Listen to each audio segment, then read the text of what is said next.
well-regulated militia being necessary to the security of a free state. The right of the people to keep and bear arms shall not be infringed. Thanks so much for tuning in to another edition of Bearing Arms, Cam and Company. My name is Cam Edwards. It is great to have you with us once again. All eyes, unfortunately, once again, on the state of Virginia, where we're coming from today, as Virginia Democrats cast their first votes on gun control legislation. The Senate Judiciary Committee, supposed to meet at 8 a.m. on Monday morning. The hearing was delayed about an hour because of the new security procedures that are in place at the state capitol. So on Friday, Virginia Democrats passed a rules change that bars legally owned firearms and legally carried firearms from being present in the Virginia Capitol or office buildings. This is the first day that policy has been in place, and it led to incredible snafus here. Take a look at some of these tweets from Olivia Eugenio. The line for the press and employees to get into the Pocahontas building at the Capitol. Employees say they've never seen it like this before. They usually just show their badges and walk in. Well, you don't need no stinking badges. Well, actually, you do need your stinking badges, but that's not going to be enough. Now you got to pass their magnetometer as well. And then once folks got inside, and by the way, apparently the line at one point was more than an hour long for state employees to get inside the building to go to work because of these new policies. These new gun ban policies by Virginia Democrats. When folks who were attending the Senate Judiciary Committee got inside the building, once they went through the security sweep, they were then segregated into an equal number of attendees inside the committee room. A local reporter, Marie Albanese, says, police told me the room is split so that each side gets the same number of people to talk and observe the meeting, a directive from the new Democratic majority. This does not mean, by the way, that the number of gun owners and gun control supporters were 50-50 at the Capitol in Richmond today. That was not the case. The number of gun owners far outnumbered gun control advocates, but not inside the committee room, where apparently you were asked beforehand where you stood on these issues, and then you were allowed inside, but only if an equal number of folks who disagreed with you were let in as well. The Virginia Shooting Sports Association notes that these were new rules put in place by a committee majority. So a lot of pro-gun people who had waited in line since 7 a.m. were not happy to have people in Moms Demand t-shirts escorted in ahead of them. I mean, think about this for a second. So you've got people that have driven perhaps for several hours to get to the state capitol. They got there bright and early on Monday morning. They may have taken time off of work in order to be able to attend this committee hearing. They got there early so they would have a space in the room. And then they're being told, no, you can't come in because this person who showed up an hour after you, well, they're a gun control advocate and we want to have a 50-50 representation. So they get to go in. You get to stay outside. That's what passes for fairness, by the way, among the anti-gun lawmakers in Virginia. Now, we're going to have a lot more on the actual votes that were cast during the committee hearing. It's still taking place as I'm recording today's program, so I can't give you too many details other than I can let you know some of these bills have already been amended a little bit. At least the Senate version. The Senate version of the Universal Background Check bill has been amended by a Democrat, Chad Peterson of Northern Virginia, to apply only to sales of firearms, not to transfers of firearms. Gun control groups and Public Safety Secretary Brian Moran both objecting to that change. Meanwhile, Senator Dick Saslaw asked if he could simply pull his quote-unquote assault weapons ban, Senate Bill 16, that's the one that bans the most commonly sold firearm or most commonly sold rifle in America today. Even for those who legally possess one now, they'd be forced to turn it in or get rid of it. He's now scrapping that bill, apparently. He said he was going to amend it to add a quote-unquote grandfather clause and registration for these quote-unquote assault firearms. Instead, Saslaw now just wants to pull the bill, so it looks like the gun ban, magazine ban, suppressor ban, trigger activator ban, the legislative vehicle for that particular group of bans is going to be House Bill 961, and we will let you know when that gets its first hearing as well. So a lot to focus on in Virginia. We are also a week away from Lobby Day in Virginia, where it's expected that tens of thousands of gun owners from across the state and even from around the country are going to be in attendance. I ended up talking with Salena Zito from the Washington Examiner, writes for the New York Post, Wall Street Journal as well, about this particular movement in Virginia, but also how this is playing out and how this will play out across the country in a presidential election year. Take a look and a listen. Salena, it is so good talking with you. Thank you so much for coming on the program today. Are you kidding me? I'm always thrilled to come on your program. I'd come over there every day if you wanted me to. You know what? I would love it. You'd never get any work done, but maybe we can do this weekly at least, because I miss talking with you. I used to love having you on Cam and Company. I hope that we can start to make this a regular feature again. And I know that 2020. Obviously, we're all paying close attention to the presidential election year and all of the other political battles. But I think one of the big untold, or at least underreported stories of this year is going to be how gun owners respond to what we're seeing in places like Virginia and Washington State and several of these other cities or several of these other states in terms of how does their engagement impact the elections this year? That's a really good question. And it's sort of part of what I try to focus on as a reporter. So it's rare, not unheard of, but it's rare for me to not, talk about different candidates. But I really try, as I always have, in focusing on culture, and because that has, on the most granular level, because that gives us hints as to where the country is going politically. Mm-hmm. And so with gun owners and gun ownership, one of the things that was really missed in 2016 was female voters, in particular suburban female voters in places that matter, like Pennsylvania and Michigan and Wisconsin. They were one of the archetypes in my book, The Great Revolt. We called them girl gunpowder. But these were suburban, college-educated women who identified themselves as traditional feminists. And as traditional feminists, one of the most, at the core of being a feminist is about empowerment.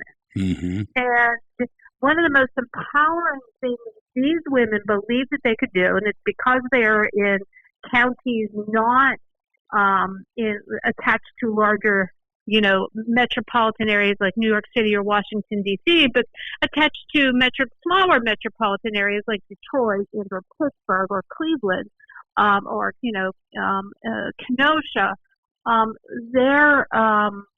Their feeling of empowerment came from the most important sentiment about empowerment came from the ability to not only just protect themselves but protect their family. And so while they may have found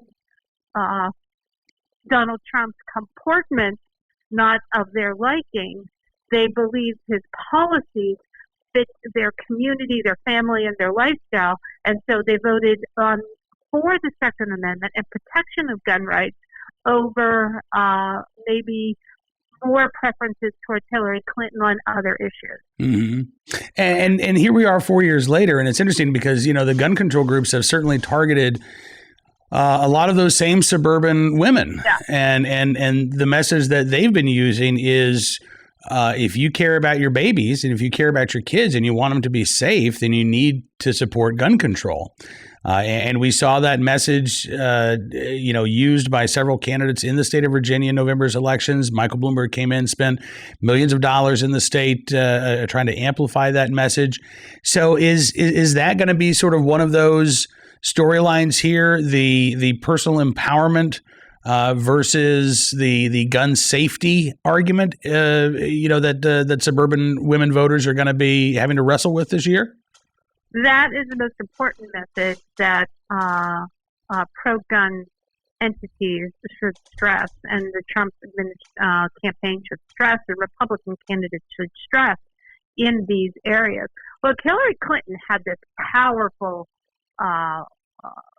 I don't know if you remembered it or you saw it because it was very targeted to suburban women, where it showed Donald Trump doing all kinds of weird stuff, different clips of, his sometimes boorish rhetoric, all strung together, and you saw a bunch of kids watching television. And, the message was, do you want your kids to see this as like the president? Mm-hmm. And it was like a powerful message. So I was really intrigued after the election to go back and talk to those suburban women and ask them, why didn't this work? This message was for you. Why didn't you respond to it? Why did you vote for Trump? Why did you still vote for Trump? And it always came back to the Second Amendment. And so, I think these voters are underestimated, and they believe that they're persuadable by targeting them, meaning the Democrats and people like Bloomberg. So no matter whether he is the Democrats' candidate or not, he's already pledged to spend $1 billion right targeting these voters, whether he's candidate or not, but in essence to defeat Trump and get what he wants, which is, gun control. I'm curious, because I don't know how many tens of thousands of miles you've logged driving around the country talking to Americans, but hundreds of thousands. Yeah, but you're right. Bloomberg wants to spend $1 billion, and look, he will blanket the airwaves with his message. But I'm wondering, does the grassroots have the ability to counter that message without $1 billion, talking neighbor to neighbor, talking, coworker to coworker, the folks that you run into at the grocery store? Can that be an effective counter to flooding the airwaves with an anti-gun message? Sure. It's been underestimated before. It will continue to be underestimated years from now, and it will be underestimated in the 2020 election cycle. And, all suburbs are not created equal. The suburbs that people, reporters in my profession that sort of like to glorify examples that Trump is going to lose are typically in Northern Virginia and or suburban Philadelphia. They're completely different than the suburbs that actually swing elections, which are in Western Pennsylvania and Central Pennsylvania and Michigan and Wisconsin and Ohio and Iowa and Indiana. Those are the suburbs that make or break an election. And these voters, I will tell you this from experience. I've just gotten back. I've driven across and up and down and all over the country this year. I will tell you that the sentiment among those voters has not changed. And more importantly, and it's a nuance that people don't seem to get, is that the Democrats have pushed these voters towards Trump just by their sort of big government and issues like gun control legislation in a way that is not always picked up by polling. I suspect that you're right about that. And most of us are not single issue voters. However, I think that we've seen, particularly in Virginia, a number of Virginians become single issue voters since the election because Democrats were so vocal after they won that, look, it's a new day. We're going to take your guns. We're going to take your magazines. And that caused a lot of gun owners to really open their eyes and to get involved and to say, all right, I've got to stand up in defense of my rights. I think that, if it comes down to a personality contest between Donald Trump and whoever the Democratic nominee is, maybe that doesn't work to Trump's advantage. However, I don't think it's going to be a personality contest. I think we saw that, and you wrote it up very well in 2016, that despite some of the issues that a lot of voters may have had with Donald Trump, they had much bigger issues with the agenda coming from Democrats, with the history of Hillary Clinton, and I don't see that changing in 2020 to the Democrats' advantage anyway. No, they've learned zero lessons from 2016. Zero. Didn't think it was possible, but all you have to do is turn on the television and go on social media. It's like we're reliving 2016 again. Yeah. Oh, God.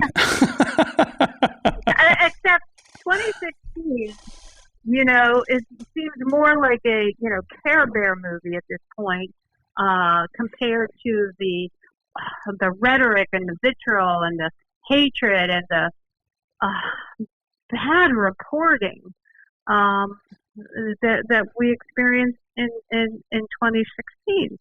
And, there are lessons throughout, not just the democratic politics, but also throughout larger institutions who still continue to somehow want to pick a side rather than either, attract new businesses or new consumers to their products, mm-hmm. or dispassionately report the news, and they've only widened that gap away from these voters rather than rein it in, because they still haven't sort of accepted 3-4 years later, right, that Trump won, and it somehow still is Russia's fault. Yeah, somehow, and you're right. I mean, by clinging to that narrative, I don't think that Democrats are helping themselves out. I mean, I think with the push for impeachment, I don't think that Democrats are helping out their electoral cause. And then, again, I think a lot of Americans can and really should be paying attention to what's happening in places like Virginia this year, because this is exactly what a lot of Democrats want to do nationally if they're in charge. They want these same types of gun bans. They want these same types of restrictions on legal gun owners, while proclaiming themselves, by the way, to be criminal justice reformers who are interested in justice and fairness, while slapping a whole bunch of new felony level laws on the books for exercising your Second Amendment rights. I think that there are literally billions of reasons to be paying attention to what's going on in the country.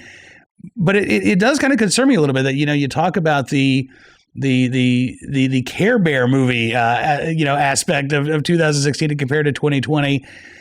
And I know that you and I have talked about this before. We have seen some ugly times in our nation's history, even beyond the Civil War, the tearing asunder of our national union. How concerned are you about where we are right now in terms of our ability, blue and red and left and right and the middle, to get along with one another? I see evidence of us being able to do that every day, no matter where I am, no matter what state I'm in, whether it's what town I'm in, no matter what size the town is. But I think social media and the continuous 24-hour ability to have to fill space on cable and network news only incites a platform that wants to show discourse rather than a balance of what's going on in the country. And I don't think either platform is a healthy place to get your viewpoint on what the country is. Talking with our friend Salena Zito. You can read Salena at the Washington Examiner, at the Wall Street Journal on occasion. Where else can folks find you? It's seemingly everywhere, it sounds like. I would love it if people went to my website, which I work for the New York Post and Washington Examiner, but I'm also now writing for the Wall Street Journal. And you can see all of my work there, and you can sign up for my email when a story comes out. I send them out. They're fun, and they're not fattening, and they're free. But you can, I'm all over the country. I'm probably in a neighborhood near yours at some point during the course of the year. So I would love it if people checked out SalenaZito.com. It's just my name, SALENAZITO. Sign up for emails and, come along for the ride. And by the way, I have to say, Salena is always on brand because Salena, your column is the middle of somewhere, right? There is no middle of nowhere. And so literally yesterday, I'm talking with Salena on the phone, and I was in the middle of changing a flat tire. And I said, I'm in the middle of nowhere. And without missing a beat, Salena says, middle of somewhere. Well, yeah, see, I have because the way I travel is I don't take interstates or turnpikes. I Right. don't fly. I only take back roads. And I can remember this. It was the Super Bowl 2017, and Bill Kristol, formerly of the Weekly Standard, now of Bulwark, has quipped in a tweet, it's too bad that Patriots fans and who are they playing? Philadelphia fans have to leave their cities and travel to the middle of nowhere to play Super Bowl in Minneapolis. And I literally lost my mind. Because in my estimation, nowhere in this country is the middle of nowhere. This is America. Everywhere is the middle of somewhere. Every place has value. Every place has equal value. Every person does too. And that's where middle of somewhere came from. And that's pretty much how I view our country and our world. Why, I'm going to go back to that little crossroads where I was changing my tire yesterday, and I'm going to take a picture. And you're right, it is in the middle of somewhere. There was but there was a lot of empty space. Salena, thank you as always. It's still somewhere. That is true. We will check in with Salena again very soon. Can we go ahead and pencil you in for next week? I'm in. Okay, excellent. All right, well, listen, thank you so much. SalenaZito.com, the website. Make sure you're checking out all of Salena's stories. And Salena, thank you for spending some time with us today. I'm looking forward to next week already. What can I say? Me too. Salena Zito joining us here on Bearing Arms, Scam and Company. All right, let's get to today's Armed Citizen story, our good deed of the day, our recidivist report. In fact, we will start there. I actually wrote this up at Bearing Arms. A Minnesota criminal, perfect example of the catch and release policies of our criminal justice system. This individual name's Michael Lincoln, Stephen Michael Lincoln, 25 years old. He has been arrested 4 times since September of 2019. Every time he's been caught in illegal possession of a firearm or ammunition. He's a convicted felon. He cannot legally possess a firearm.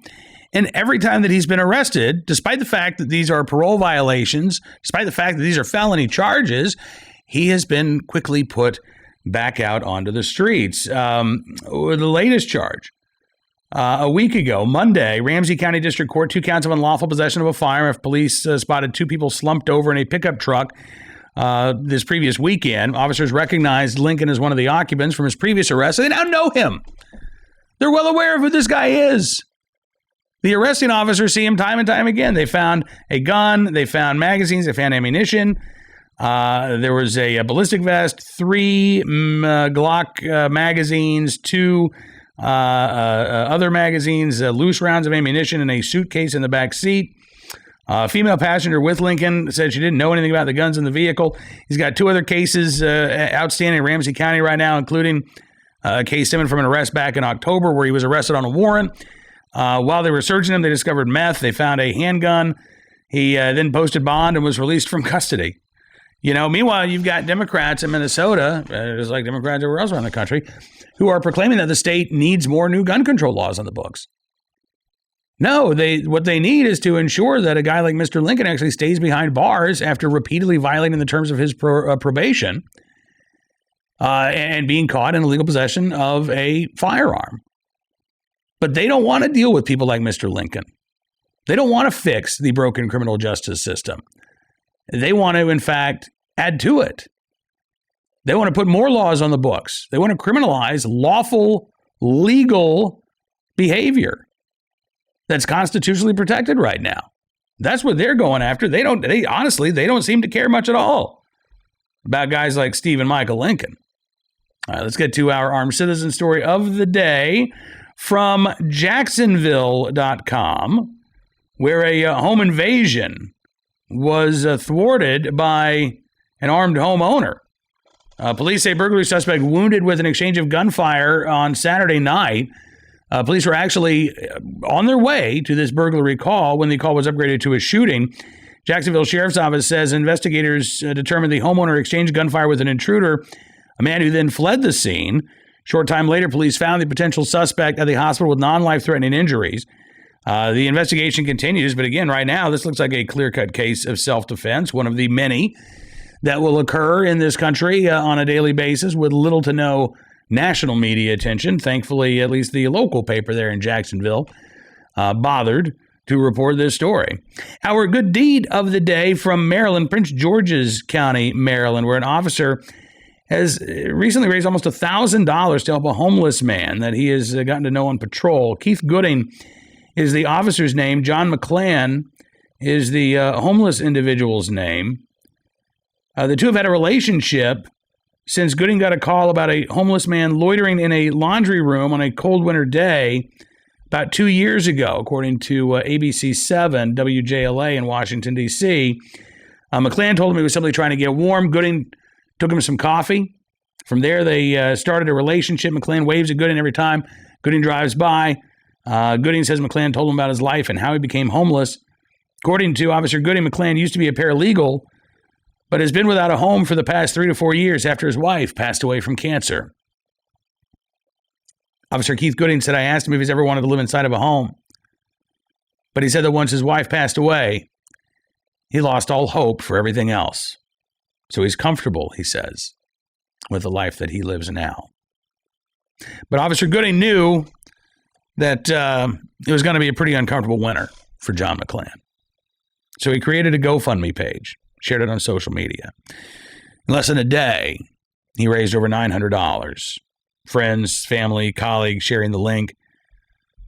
He says, when I came back, I felt like cancer didn't kill me because Officer Gooding actually was diagnosed with cancer 3 years ago and has so far successfully fought it.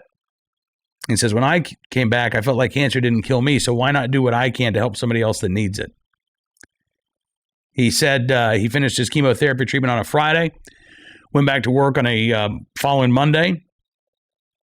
He said because he wants to help people. He said, if you can help just that one person at the end of the day, then you've done your job. If you can't, he said that this badge means nothing. So in the right place, at the right time, and willing to do the right thing. Prince George's County Police Officer Keith Gooding, we thank you, sir, for your very good deed. And F cancer. That is going to do it for this edition of Bearing Arms, Cam & Company. Thank you for being a part of the program today. We'll be back tomorrow with more of the latest Second Amendment news and information. Be sure to check out bearingarms.com for complete details of what happened at the Senate Judiciary Committee hearing in Richmond today, as well as the latest Second Amendment news and information from all across the country. You can also subscribe to Bearing Arms, Cam & Company as a podcast at Apple Podcasts, Spotify, Stitcher, townhall.com's podcast page, or on YouTube. Subscribe to Town Hall Media. And don't forget, you can become a VIP member of Bearing Arms, get exclusive commentary, analysis, and more. We thank you for your support. We thank you for watching, for listening, for spreading the word. Have a great rest of your Monday. We'll see you back here soon with another edition of Bearing Arms, Cam & Company.